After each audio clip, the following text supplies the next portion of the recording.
Hello everyone, welcome to Govind Kumar maths. नमस्कार, मैं हूं गोविंद कुमार और आप सबका गोविंद कुमार मैथ्स में बहुत बहुत स्वागत करता हूं। आज हम स्टार्ट करेंगे क्लास 10th ट्राइंगल। तो इस वीडियो लेक्चर में मैं आपको पढ़ाऊंगा ट्राइंगल के बारे में, जो क्लास 10th स्टूडेंट के लिए बेसिकली सीबीएसई, बिहार बोर्ड, कोई भी बोर्ड हो, सबके लिए बहुत ही इंपॉर्टेंट है। तो चलिए ज़्यादा टाइम ना लेते हुए आज का क्लास हम स्टार्ट करते हैं। मेरा नाम है Govind Kumar, by profession I am a software engineer basically. Okay, ये lecture number first of triangle. अगर आपको वीडियो के रिगार्डिंग कोई भी अपडेट चाहिए, अगर आप चाहते हैं कि वीडियो कब आ रहा है और जैसे भी आ रहा है, जब भी आ रहा है, आपको इंस्टेंटली नोटिफिकेशन मिले, तो आप मुझे फेसबुक पर फॉलो कर सकते हैं by searching Govind Kumar maths board exams या Govind Kumar maths only. Instagram, Telegram या ट्विटर या फेसबुक, आप मुझे इसी आईडी से गोविंद कुमार मैथ्स या Govind Kumar maths board exam से सर्च कर सकते हैं। चलिए, तो आज हम स्टार्ट करेंगे ट्राइंगल के बारे में एंड इसके प्रॉपर्टीज को पढ़ेंगे। ट्राइंगल क्या होता है और इसके प्रॉपर्टीज क्या क्या होता है, आप सभी को पता है, आप सभी देखे भी होंगे, बचपन से पढ़ते भी आ रहे हैं क्लास 6, 7, 8, 9 में, कि वैसा कोई भी डायग्राम, वैसा कोई भी आकृति जिसमें 3 साइड्स हो और तीनों साइड्स बाउंडेड हो एक दूसरे से। अगर तीनों साइड एक दूसरे से बाउंडेड है और उससे जो एक एरिया बनता है, उस एरिया को हम क्या कहते हैं? ट्राइंगल कहते हैं। तो ट्राइंगल का मतलब होता है अ डायग्राम और फिगर और एन एरिया इनक्लोज्ड और bounded by 3 sides is called triangle. तो मोटा मोटी या सिंपल शब्दों में कहा जाए तो triangle is a diagram is an area enclosed bye 3 sides. जब 3 साइड से कोई भी एरिया बने, कोई भी क्षेत्र बने, कोई भी डायग्राम बने, वो क्या कहलाता है? हमारा एक ट्राइंगल कहलाता है। देखिए, ये रहा और ये रहा, 3 साइड्स। क्या ये ट्राइंगल हुआ? आंसर होगा नो। ट्राइंगल होने के लिए इनक्लोज्ड होना पड़ेगा। इनक्लोज्ड मीन्स वो एक बंद होना चाहिए। अगर मैं ये साइड लेता हूं और ये साइड लेता हूं और सभी साइड को मिला देता हूं, तो ये एक एरिया होगा, एक डायग्राम बनेगा जो क्या कहलाएगा? इनक्लोज। इनक्लोज का मतलब होता है बंद हो, क्लोज्ड हो, बाउंडेड हो, तब क्या कहेंगे? उसको ट्राइंगल कहेंगे। तो ये हो गया ट्राइंगल का वर्टेक्स ए, ये होगा ट्राइंगल का वर्टेक्स बी, ये होगा ट्राइंगल का वर्टेक्स सी। इस बात को आप समझ गए होंगे। ट्राइंगल किसे कहते हैं? ट्राइंगल कहते हैं एरिया बाउंडेड बाय 3 साइड्स और area bounded by 3 enclosed sides. Okay, अगर मैं इसको ए कहूं, इसे मैं बी कहूं और इसे मैं सी कहूं, तो ये हो जाएगा ए बी, ये हो जाएगा साइड फर्स्ट, ये हो जाएगा साइड ए बी, इसे कहेंगे हम साइड बी सी और इसे कहेंगे हम साइड ए सी। तो एक ट्रायंगल में अगर बात करें, देयर आर 3 साइड्स। कितने साइड्स हो गए? 3 साइड्स हो गए। कौन कौन साइड्स हो गए? तो पहला साइड्स हो गया आपको ए बी, दूसरा साइड्स हो गया आपको बी सी, तीसरा साइड्स हो गया आपको ए सी। समझ रहे मेरी बात को? तो ये साइड ए बी है, यहां से लेके यहां तक साइड ए बी है, या तो इसको ए बी कह दीजिए, या ए बी नहीं कहेंगे तो क्या कहेंगे? बी ए कहेंगे। तो उसी तरीके से ये जो साइड आपको दिख रहा है बी सी, उसको बी सी या सी बी कुछ भी कह सकते हैं। ये जो तीसरा साइड है ए सी, या तो फिर ए सी कहिए या सी ए कहिए, तो ए बी कहिए या बी ए कहिए, वो साइड वही रहेगा। बी सी कहिए या सी बी कहिए, तब भी वही साइड रहेगा।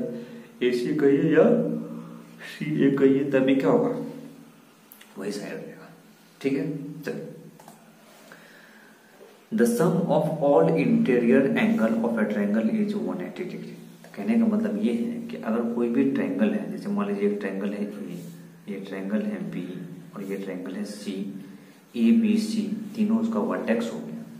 तो इस वर्टेक्स का जो सम होगा ना, ये और ये कितना होगा? 180 degree. Angle of A, angle of B plus angle of C, इसका जो वैल्यू होगा वो कितना डिग्री होगा? 180 डिग्री। तो किसी भी ट्रायंगल में 3 वर्टेक्स होते हैं और उसके रिगार्डिंग जो उसके कोरस्पॉन्डिंग जो एंगल बनता है वो उसका एंगल कहलाता है ट्रायंगल का। तो अगर 3 वर्टेक्स है, 3 साइड है, तो कितने एंगल बनेंगे? 3 एंगल बनेंगे। ठीक है, तो देखिए इसको प्रूव करने का तरीका क्या है, किसी भी एंगल का जो इस लाइन को ड्रॉ कर दीजिए ऐसे। अब देखिए ये भी एक लाइन, अगर ये एंगल x मान लेते हैं तो आपको पता होना चाहिए, ये बेसिक प्रॉपर्टीज आपको पता होना चाहिए कि अगर ये साइड x है तो ये भी साइड x होगा। देखिए इस साइड अगर x है ना तो ये भी कितना होगा x, ये भी कितना होगा x। समझ रहे मेरी बात को? अगर आप इसको y मान लेते हैं, कितना मान लेते हैं y, तो अगर ये y है ना तो ये जो साइड इस साइड वाला होगा ना ये भी कितना होगा y ही होगा। कितना होगा ये y ही होगा। अब देखिए अगर ये x है और ये y है और इसको मैं कुछ मान लेता हूँ z, तो इसको मैंने x माना, तो अगर ये x है इस साइड वाला एंगल तो ये भी एंगल क्या होगा x ही होगा, क्योंकि ये दोनों आपस में ये एंगल और ये एंगल क्या इक्वल होते हैं, तो ये भी x होंगे। अगर मैंने इसको y माना तो ये y तो ये भी y, क्योंकि ये एंगल और ये एंगल आपस में इक्वल होंगे। अगर ये y तो ये भी कितना हो जाएगा y। अब जो ये एंगल बच गया ये, इसको मैंने मान लिया z। और आप ये भी जानते होंगे कि एक लाइन पे जो एंगल बनता है वो कितने डिग्री का बनता है, 180 डिग्री का।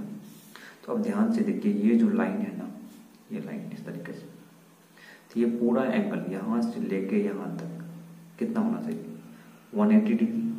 तो ये कौन कौन एंगल है, एक तो एंगल थे ये x, तो यहाँ से देखिए एंगल x प्लस ये एंगल इतना z, एंगल z प्लस ये एंगल इतना y, ये एंगल y, ये तीनों मिलकर कितना होगा 180 डिग्री। क्योंकि because on a line, on a straight line there is angle of 180 degree always form. तो एंगल x और एंगल x क्या है b है, तो मैं इसको लिख सकता हूँ एंगल b। और एंगल z क्या है, एंगल z a है। और y क्या है, एंगल c। तो कितना हो जाएगा 180 डिग्री। तो यहाँ से मैं कह सकता हूँ, इसको अरेंज कर लीजिए सही तरीके से, angle a angle b plus angle c equal to 180 degree. कितना हो जाएगा 180 डिग्री। कितना हो जाएगा ये 180 डिग्री हो जाएगा। ठीक है, कोई डाउट इसमें? तो आप इस बात को याद रखिए कि एक ट्रायंगल में 3 वर्टेक्स होते हैं, 3 साइड होते हैं, और उसके तीनों एंगल जो इंटीरियर एंगल होगा, ये एंगल और ये एंगल, वो कितना होता है 180 डिग्री होता है। एक्चुअली मैं आपको लिए वीडियो रिकॉर्ड कर रहा हूँ, एक्चुअली अभी रात के 2 बज रहे हैं, तो कुछ मुझे नींद भी आ रही है, तो इसको नोट करेंगे। देखिए, the sum of 2 sides of a triangle is always greater than third side. अगर मान लीजिए ये वर्टेक्स ए है, ये बी है और ये सी है, समझ रहे मेरी बात? तो एक के सामने वाले जो साइड बी सी है ना, इसको मैं बी सी नहीं कहेंगे, बार बार मैं इसको ए कहूंगा। ठीक है, बी से सामने वाले ये जो ए सी साइड है इसको मैं कह दूंगा बी, और ये सी के सामने वाला जो साइड ए बी हुआ इसको मैं कह देता हूँ सी। तो अब इस बात को ध्यान से देखिए, तो ये कैसा ट्रायंगल बन गया, कुछ ऐसा बन जाएगा ट्रायंगल। ये ट्रायंगल हो जाएगा, ये साइड हो जाएगा ए, ये साइड हो जाएगा बी और ये साइड हो जाएगा सी। तो ट्रायंगल बनने के लिए सबसे इंपॉर्टेंट प्रॉपर्टी ये है कि किसी भी ट्रायंगल के 2 साइड का सम वो हमेशा बड़ा होगा तीसरे साइड से, तभी ट्रायंगल बन सकता।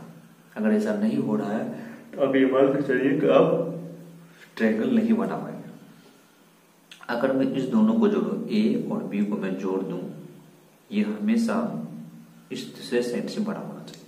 ठीक है, उसी तरीके से अगर मैं बी प्लस सी करूं तो ये हमेशा बड़ा होगा किससे, ए से। अगर ये बी और सी को मैं ऐड करूं तो इस दोनों का जो सम होगा ना, इससे बड़ा होना चाहिए। कोई भी 2 साइड का सम तीसरे साइड से बड़ा होगा। अगर मैं क्या कर दूं यहाँ पे, अगर मैं यहाँ पे कर दूं सी प्लस ए, ये किससे बड़ा होगा, बी से। 2 साइड को जोड़िए, जो बचा हुआ साइड है उससे क्या हो जाएगा, वो बड़ा हो जाएगा। समझ रहे? इस बात को याद रखिएगा कि the sum of two sides of a triangle is always greater than the third side. समझ आ गया? इस बात को याद रखिएगा कि किसी भी ट्रायंगल में अगर मैं 2 साइड को जोड़ूं तो वो हमेशा तीसरे साइड से बड़ा हो। ये बहुत ही इंपॉर्टेंट प्रॉपर्टी है इस ट्रायंगल का। ठीक है, उसी तरीके से the difference of 2 sides of a triangle is always less than third side. अगर ये साइड ए है और ये साइड बी है और ये साइड सी है, तो किसी भी दो साइड का डिफरेंस, जैसे मान लीजिए a माइनस बी, ये हमेशा छोटा होना चाहिए दूसरे साइड से। जैसे अगर मैं कर दूं यहाँ से b माइनस सी, ये छोटा होना चाहिए a से। अगर मैं कर दूं यहाँ पे c माइनस a, ये छोटा होना चाहिए b से। समझ रहे मेरी बात को? कि तो इस प्रॉपर्टीज को भी याद रखिएगा, किसी भी दो साइड का जो डिफरेंस होगा वो तीसरे साइड से छोटा होना चाहिए। जैसे अभी क्या बता कि किसी भी दो साइड का जो सम होगा, किसी भी दो साइड का, एक ट्रायंगल में 3 साइड होते हैं, किसी भी दो साइड का जो सम होगा वो तीसरे साइड से बड़ा होगा। ये प्रैक्टिकल करके रिजल्ट निकाला गया है, तो आप इसको याद ही रखें। किसी भी दो साइड का जो सम होगा तीसरी साइड से बड़ा होगा। जो addition, sum of two sides is always greater than third side and the difference of two sides always less than the third side। इस प्रॉपर्टीज को भी आप ध्यान में रखें। समझ गए मेरी बात को? तो मैं अभी तक क्या बताया हूँ आपको, एक ट्रायंगल क्या होता है? एक ऐसा एरिया जो 3 साइड से इनक्लोज्ड हो। एक ट्रायंगल में 3 वर्टेक्स होंगे, जिसको A कहते हैं, इसे B कहते हैं और इसे C कहते हैं, और तीनों का जो सम होगा angle A plus angle B और एंगल C, वो हमेशा कितना होगा? 180 डिग्री। इस बात को याद रखेंगे।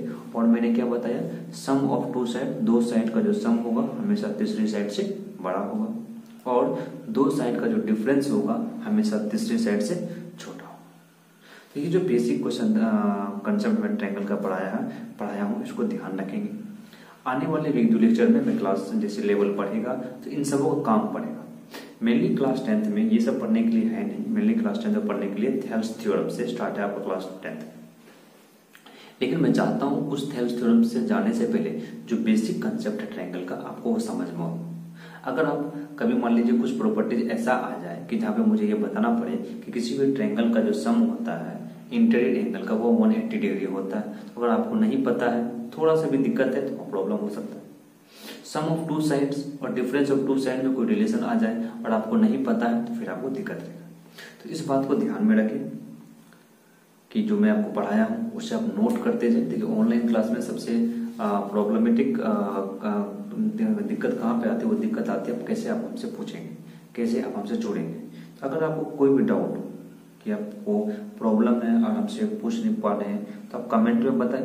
अगर कमेंट में नहीं बता पा रहे हैं तो मेरा ये व्हाट्सएप नंबर है, आप मुझे अपना नाम और पता केवल जहाँ से आप बिलोंग करते हैं वो लिखें और अपना एक व्हाट्सएप नंबर के मुझे हाई करें।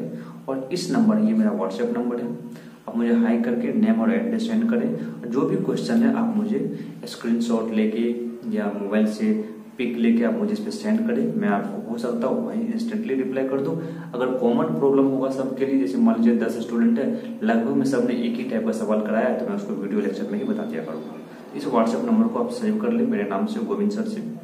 और आपको छोटा मोटा कोई प्रॉब्लम हो जो कमेंट में आप हमें बता सकते हैं, तो आप कमेंट में बताएं, कोशिश करें। अगर नहीं बता पा रहे कमेंट में तो आप इस व्हाट्सएप पे हमें व्हाट्सएप करते, नो कॉल ना करें प्लीज, क्योंकि मेरे पास टाइम इतना नहीं रहता है कि मैं आपको कॉल रिसीव कर सकूं। बाय द वे इस नंबर पे कॉल कोई पिकअप ही नहीं कर पाएगा, इनकमिंग इस पे बंद है, only you can WhatsApp here. ठीक है, तो आप चाहे आपके पास जो भी बुक हो, आपके पास एनसीईआरटी हो, आपके पास आर.डी. शर्मा हो, आपके पास केसी सिन्हा हो, या आपके पास आर.एस. अग्रवाल हो, आप जिस बुक से भी बनाते हैं आप बनाते रहे। किसी भी एक बुक को पकड़े, ऐसा नहीं कि इससे भी बना रहे हैं, इससे भी बना रहे हैं, इससे भी बना रहे हैं, तो ये आपको प्रॉब्लम करेगा। क्योंकि जो बोर्ड एग्जाम्स है क्लास 10th का, उसमें आपको सभी सब्जेक्ट जब पढ़ेंगे ना, तब ना आपका रिजल्ट बनेगा। ऐसा तो नहीं कि एक 10th के लिए अगर मैं मैथ के लिए 10 बुक पढ़ लूँ, बाकी उधर साइंस छोड़ दूँ, सोशल छोड़ दूँ, हिंदी संस्कृत इंग्लिश छोड़ दूँ, ऐसे तो रिजल्ट नहीं बनेगा। किसी एक बुक को पकड़े, और मेरा सजेशन है एनसीईआरटी साथ में रखे, आप कोई भी एक प्राइवेट बुक रखे, या तो आर.डी. शर्मा रखे, या केसी सिन्हा रखे, या आर.एस. अग्रवाल रखे, लेकिन एनसीईआरटी साथ में जरूर रखें, क्योंकि एग्जाम में आपको जो सवाल आएगा वो एनसीईआरटी से ही रहेगा। एनसीईआरटी प्लस कोई भी एडवांस बुक। समझ रहे मेरी बात को? आप मैं नंबर दे ही दिया हूँ, कोई भी दिक्कत हो आप मुझे वहां पे बता सकते हैं। तो फ्रेंड्स आज के लिए इतना ही रखते हैं, फिर मिलते हैं नेक्स्ट लेक्चर में। तब तक के लिए थैंक यू सो मच।